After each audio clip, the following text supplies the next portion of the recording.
which Joy and I are part of, have sort of a two-pronged strategy, how we're sort of trying to tackle this. And one comes from workforce development supports, and the other one's around program quality supports. And Kelly, can I borrow that for a second? And so one of the things that my apologies if you've seen this sort of wheel in the past. This has sort of been visually sort of what with the challenges that we're grappling with, and we've been able to sort of break them into various buckets.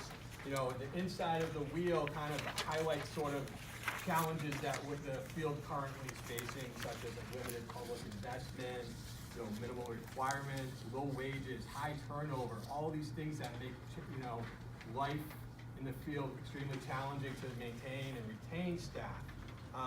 What we're trying to do is think about how we can, it's such a broad challenge that we're trying to break them into buckets. We're thinking on the outside of the wheel about professional standards, career pathways, financing, data, research, potential for cross-agency partnerships.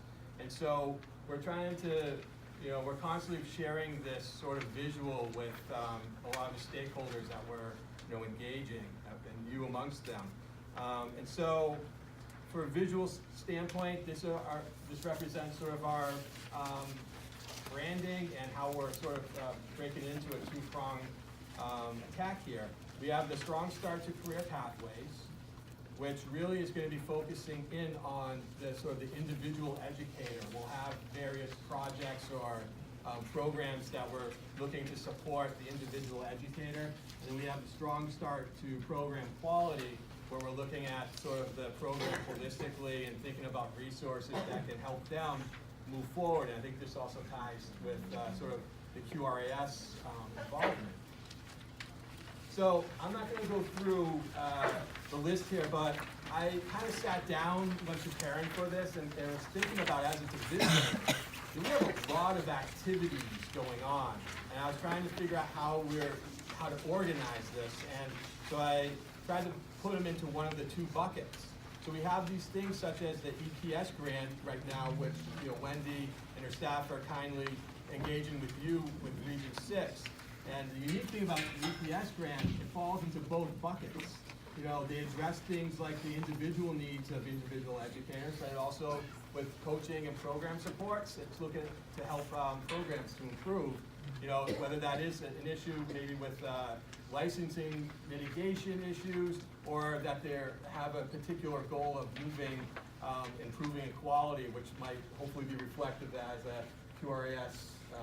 That's not the goal, but that's the ultimate result, is like moving up and improving QRAS. But we have some new things that have come out, like the Career Pathways Grant that was recently released, and I think they've completed the scoring. I can't share who's been awarded yet. I think that needs to go through the whole governor's process. But the big thing that I mentioned is the learning management system. We're in the process of working on that and developing policies and procedures to get that up and running. My colleagues are working also on core knowledge and skills and a career lattice, which is really exciting. We're thinking about developing a credentialing system. I think we have mentioned in the past that right now the only credential we have is in center base, where you have a teacher, lead teacher, director, director two. There's nothing else. So we're thinking about how we can apply that to the whole field, and that it's going to be sort of a renewable opportunity that, once you get a certain credential, you have to do things to maintain it after a few years. That's definitely, in other professions, that's what we have to do, and that's the direction that the division is thinking of moving in. On the program quality side,